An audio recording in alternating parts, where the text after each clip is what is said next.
અમદાવાદના Vejalpur police station વિસ્તારમાંથી ચિરાગવાડા નામનો યુવક ગુમ થયો હતો। પરિવારજનોએ પોલીસમાં જાણ કરી છતાં યુવક ન મળ્યો તો પરિવારે હાઈકોર્ટમાં હેબિયસ કોર્પસ કરી તો કોર્ટ સમક્ષ પોલીસે જાહેર કર્યું કે ચિરાગવાડાનો મૃતદેહ મળ્યો હતો અને તેને બિનવારસી સમજીને પોલીસે અંતિમ ક્રિયા કરી નાખી છે।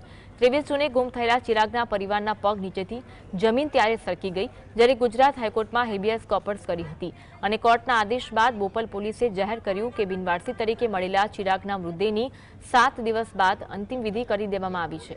ભારે રોષ સાથે પરિવારનો સીધો આક્ષેપ છે કે પોલીસે 1 મહિના સુધી યોગ્ય તપાસ ન કરી અને જાણ કર્યા વગર જ અંતિમ વિધિ કેમ કરી દેવામાં આવી।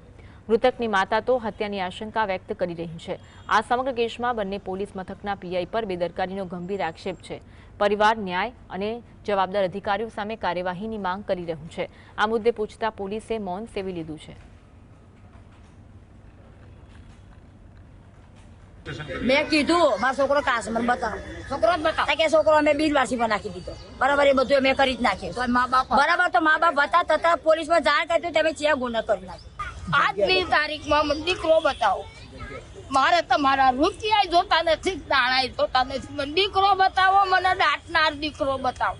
બરોબર સાહેબ, કોઈ ભૂલ હોય તો અમારા કાઢવી હતી। મારા છોકરાએ તમારો ગુનો કર્યો, મારા છોકરાએ તમારી પોલીસ છોડી લઈ ગયો, મારા છોકરાએ તમારી ચોરી કરી, તમને બોલવાનું તો ના।